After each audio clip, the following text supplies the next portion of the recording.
Captain Elias Storm stood on the cliff's edge, staring at the impossible. A mile offshore, anchored in waters no ship should survive, sat the Leviathan's Fortune, a Spanish treasure galleon carrying 3 years' worth of colonial gold. 45 million pieces of 8. The largest single treasure shipment in Caribbean history. But that wasn't what made it impossible. The ship sat in the Devil's Maw, a stretch of ocean where currents collided, creating whirlpools that had swallowed 30 vessels in the last decade. The Spanish had anchored there precisely because no pirate would dare approach. The natural defenses were better than any fleet. "It can't be done," said his first mate, Jacob Cross, standing beside him. "Those currents will tear any ship apart before we get within cannon range. It's suicide." Storm didn't answer immediately. He was thinking about the charts he'd stolen, the ones showing something the Spanish didn't know he knew: the currents changed with the moon. For exactly 4 hours during the new moon, a narrow corridor opened through the maw. A path. But that was only the first impossibility. Even if they survived the approach, the Leviathan's Fortune carried 200 soldiers and 60 cannons. Storm had one ship, the Tempest, with 40 men and 20 guns. And even if they somehow took the treasure, they'd have to escape back through the Devil's Maw while being pursued by every Spanish warship in the Caribbean. 3 impossible challenges: the ocean that killed ships, the empire that ruled the seas, and fate itself that said no pirate could pull this off. Storm smiled. "Jacob, gather the crew. Tell them we're going to do something that will make us legends or feed us to the sea." "Which is more likely?" Jacob asked. "Does it matter?" 2 weeks earlier, Storm had been a desperate man. The Tempest was his third ship. The first 2 had been sunk by the Spanish, taking most of his original crew with them. He'd rebuilt each time, but resources were running thin. His current crew of 40 were good men but hungry, tired of running and barely surviving on scraps from small merchant raids. That's when opportunity knocked in the form of a dying Portuguese navigator named De Silva. Storm had found him in a Nassau tavern, stabbed by Spanish agents, bleeding out on the floor while patrons stepped over him. Storm recognized the Portuguese naval insignia on his coat and dragged him to his ship. "Why help me?" De Silva gasped as Storm's doctor tried to stop the bleeding. "Because you're wearing a navigator's coat but drinking in a pirate port. That means you've got something the Spanish want." De Silva laughed, blood on his teeth. "Smart. You're right. I have something worth dying for. And since I'm dying anyway." He pulled a leather cylinder from inside his coat. Inside were nautical charts of the Devil's Maw, but these were different from any Storm had seen. They showed current patterns, tidal flows, and, most importantly, a notation in Portuguese: Corredor de Lua Nova, 4 horas, Navegavel, New Moon Corridor, 4 hours, navigable. "I spent 3 years mapping those currents," De Silva whispered. "The Spanish hired me to prove the Devil's Maw was impregnable. I proved the opposite: there's a way through. For 4 hours every new moon, the currents align and create a safe passage." "Why didn't you tell them?" "Because they killed my brother for asking for fair pay. So I kept this secret. But I'm not a pirate, I couldn't use it." "You can. Use it how?" De Silva smiled. "The Leviathan's Fortune is anchored there right now. The largest treasure shipment in history, protected by the ocean itself. The Spanish think it's perfectly safe." Storm studied the charts with growing excitement and terror. "Even with a safe passage, that ship has 200 soldiers. Then you'll need a plan better than your usual sail up and shoot everything approach," De Silva said. Then his eyes closed. The doctor shook his head. Storm held the charts and felt the weight of impossible possibility. De Silva had given him a key to unimaginable wealth, but using it meant facing 3 challenges that had never been overcome together: navigating the Devil's Maw, defeating a heavily armed treasure galleon, and escaping with every Spanish ship in the Caribbean hunting them. He called his senior crew to his cabin: Jacob Cross, his steady first mate, Sarah Chen, the Chinese sailing master who could navigate by stars alone, Thomas "Bull" McGraw, the massive former Royal Navy gunner who'd turned pirate after being flogged, and young Miguel Reyes, a Spanish deserter who knew how the enemy thought. He spread the charts on the table. "Gentlemen, and Sarah, I'm about to propose something insane. You're welcome to call me mad, mutiny, or walk away. But hear me out first." He told them about the Leviathan's fortune, the Devil's Maw, and the 4-hour window. When he finished, Bull spoke first. "That's the craziest thing I've ever heard." "I'm not finished. I also have a plan to take the ship." "This I have to hear," Sarah said. Storm smiled. "We're going to use their own arrogance against them. We're going to make them think we're already dead." Storm's plan was audacious. They would sail into the Devil's Maw not as pirates, but as victims.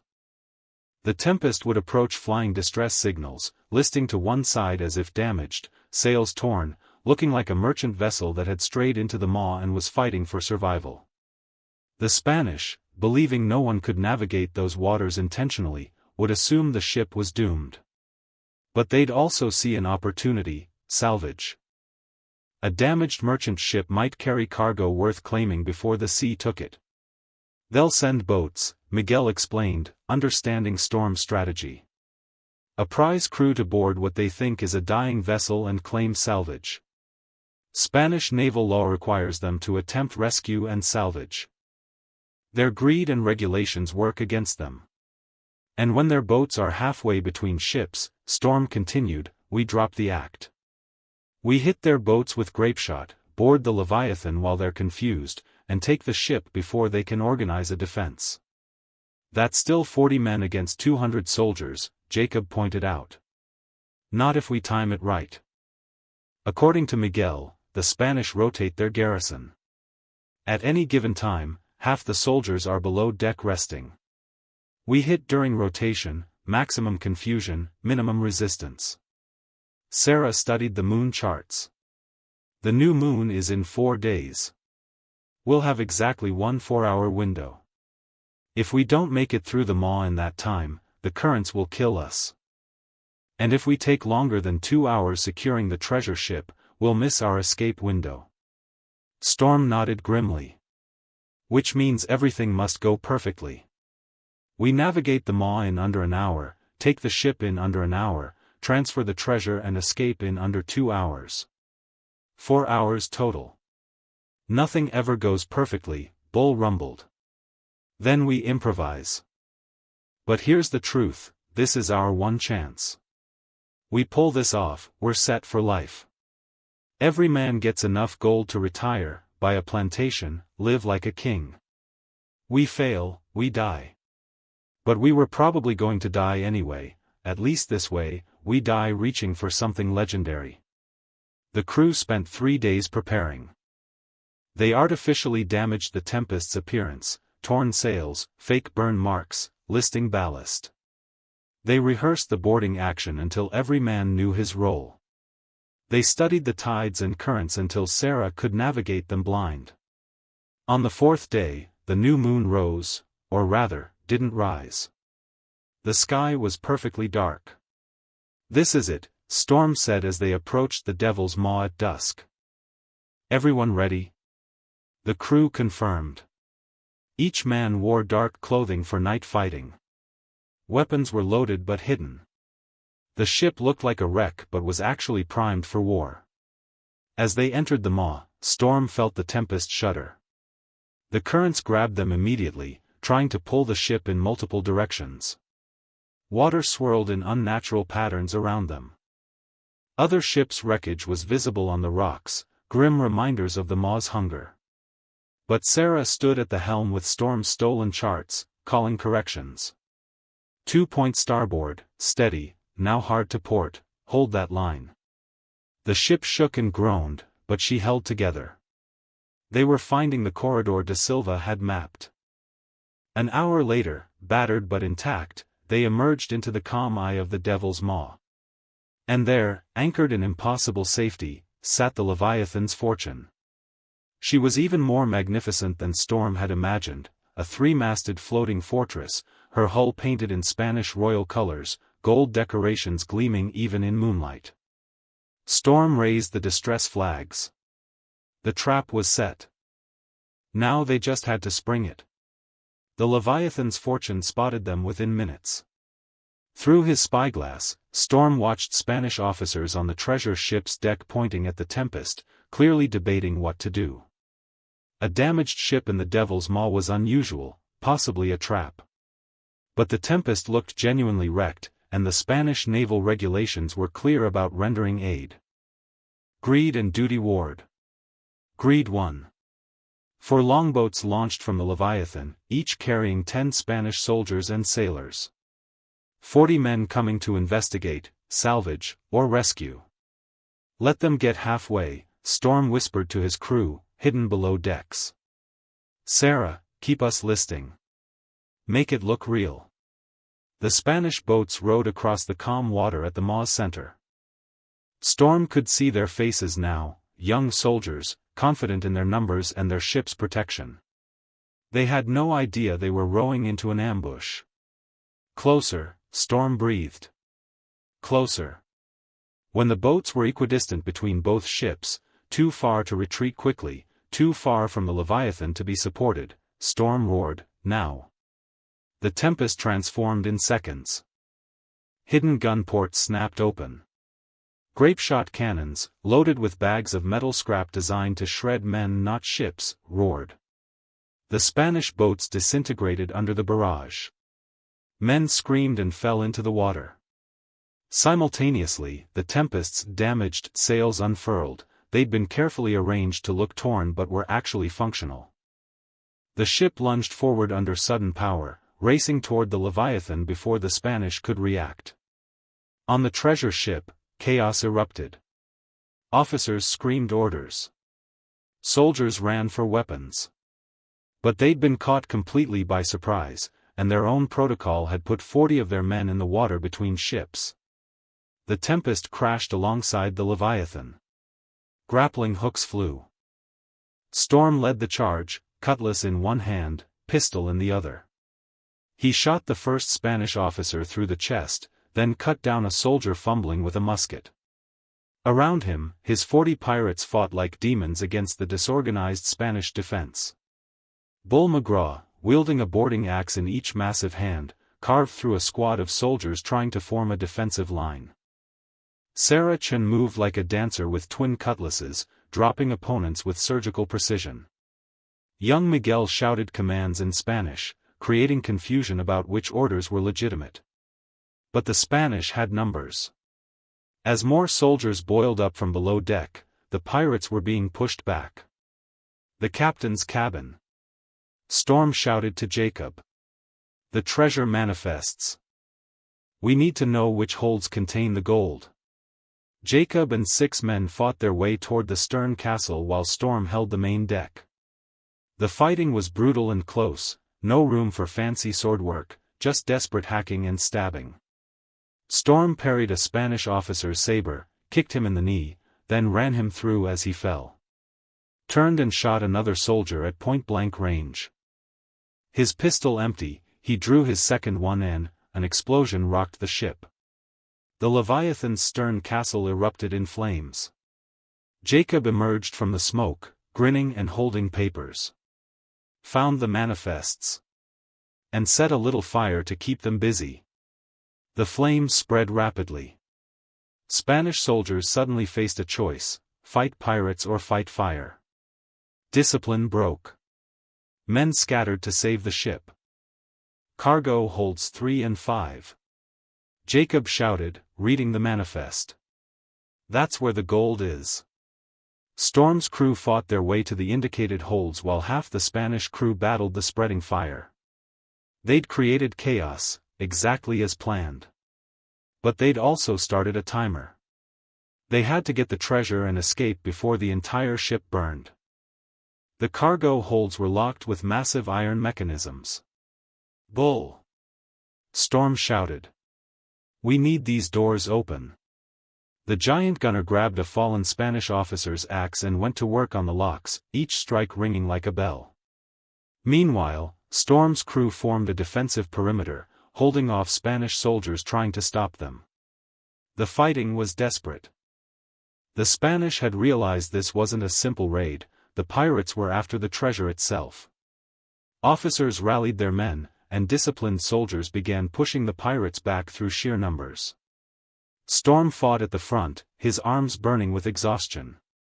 He'd lost count of how many men he'd killed. His coat was soaked with blood, his own and others.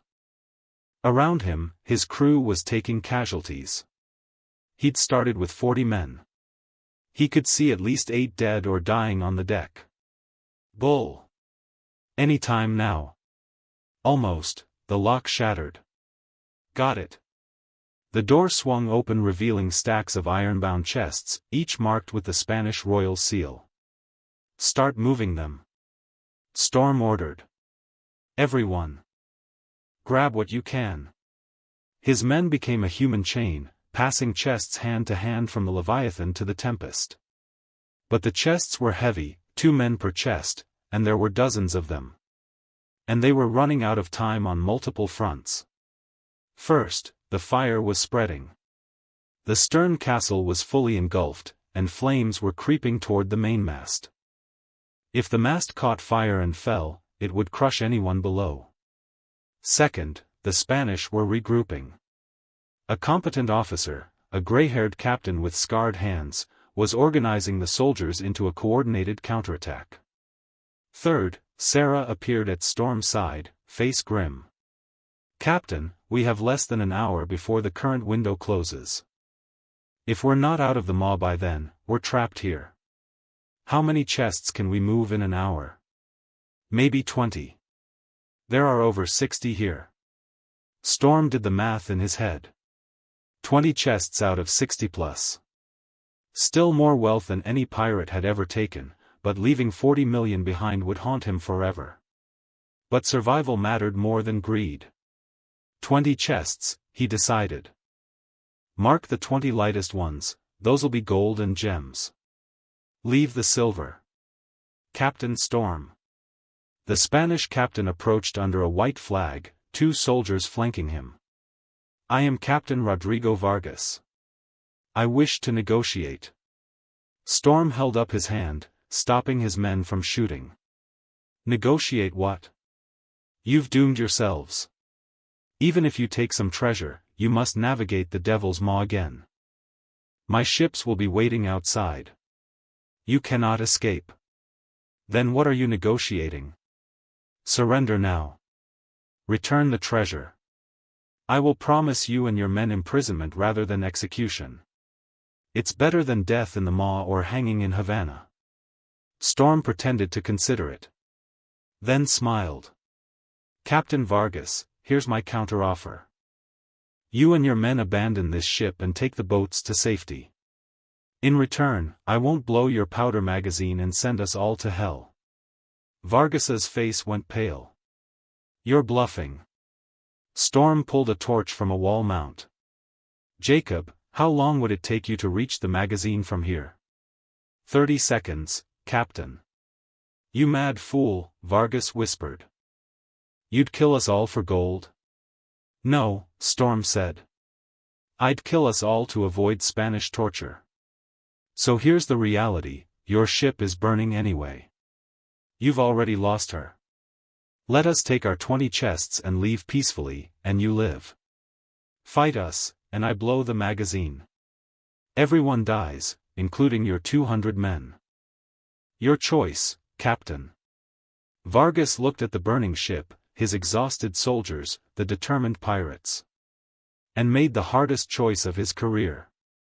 Abandon ship, Vargas said quietly. All hands to the boats. Leave the pirates to their fate. His officers protested, but Vargas silenced them. The Leviathan is lost. Save the men. Storm watched as Spanish soldiers filed into longboats with surprising discipline. Vargas was a professional, he'd chosen his men's lives over pride. Storm respected that. Within 20 minutes, the Spanish had evacuated. Storm's crew worked frantically, transferring the 20 marked chests to the Tempest. Each chest was staggeringly heavy, pure gold and gems. 15 minutes until the current window closes. Sarah shouted from the Tempest's helm. "That's the last chest." Jacob reported. "We've got them all. Cut the grappling lines. Everyone back to the ship." Storm took one last look at the burning Leviathan's fortune.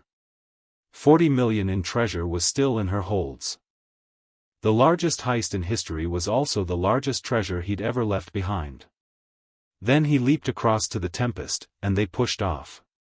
The moment they left the calm eye of the maw, the currents seized them. The ship bucked like a wild horse, throwing men to the deck. Storm grabbed the helm, helping Sarah fight the wheel. "The corridor is closing." Sarah screamed over the roar of colliding currents. "The moon cycle's ending." Storm could see it, the whirlpools were forming earlier than predicted, the safe passage narrowing. They were in a race between their ship's speed and the ocean's hunger. Water exploded over the bow. The ship twisted, caught between opposing currents. Rigging snapped. A mast cracked, not broken but damaged. "We're not going to make it," Jacob shouted. Storm made a split-second decision. "Dump 2 chests. We need to be lighter." "Captain, that's 1 million in gold. And it's worthless if we're dead." "Do it." 2 chests went overboard, instantly swallowed by the maw. The Tempest rose slightly, gaining precious speed. They shot through a narrow gap between 2 whirlpools, close enough that Storm could have reached out and touched the spinning water walls. The ship groaned, every timber screaming under stress. Then, suddenly, they were through. Clear water. Normal currents. Open ocean. Storm's crew erupted in ragged cheers. They'd survived the Devil's Maw, twice. They'd beaten the ocean itself. But Storm didn't celebrate yet. He raised his spyglass toward the horizon. And saw what he'd been dreading, sails. Lots of them. 6 Spanish warships, arranged in a blockade formation, waiting for them to emerge. "They knew we'd try this," Jacob said, disbelief in his voice. "Vargas must have sent a signal before we attacked. They've been waiting." Storm studied the warship formation. 6 ships of the line, each bigger than the Tempest, each carrying 50-plus cannons. There was no way to fight through them. "Sarah," Storm said quietly. "Do we have enough wind?"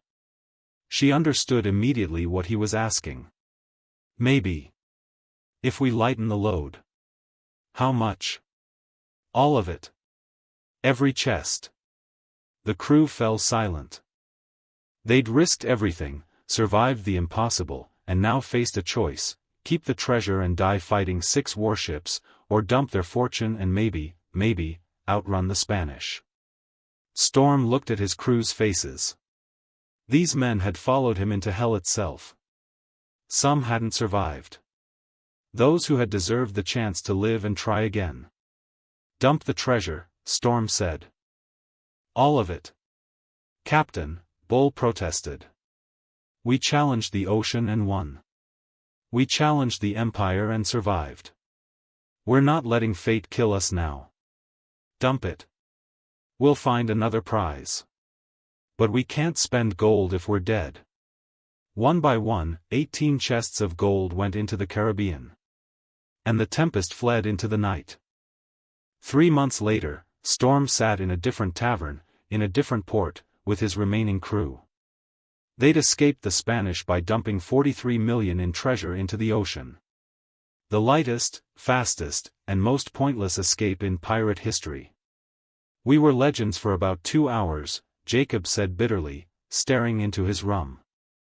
"Then we became the most expensive losers in the Caribbean." "We survived," Sarah countered. 9 of our original 40 died, but 31 lived. "That's not nothing." Bull shook his head. We had enough gold to retire. Every man could have lived like a king. And we threw it away. Storm had listened to these same arguments for 3 months. His crew was bitter, broke, and wondering if it had all been worth it. "You're right," he said finally. "We lost the treasure. But we did something no one thought possible. We navigated the Devil's Maw. We boarded the Leviathan's fortune. We beat the ocean, we beat the Empire, and we beat fate. And we survived to tell the tale." "Great," Bull muttered. "We can tell the story while we starve." Storm smiled and pulled out a leather map case. Inside was something he'd stolen from the Leviathan's captain's cabin during the chaos, something he'd kept secret until now. "Before we dumped the chests," he said, "I copied something from the treasure manifest. The Spanish are shipping another load in 6 months. Bigger than the last one. And this time, I know their routes, their timing, and their weaknesses." He spread the map on the table. "We challenged the impossible once and survived. Who wants to do it again?" His crew leaned forward, studying the map, and Storm saw the hunger return to their eyes. Some men were born for safe harbors. Others were born for storms. The ocean had tested them. The Empire had tried to kill them. Fate had taken their gold. But it hadn't taken their hunger. And that, Storm knew, was more valuable than any treasure.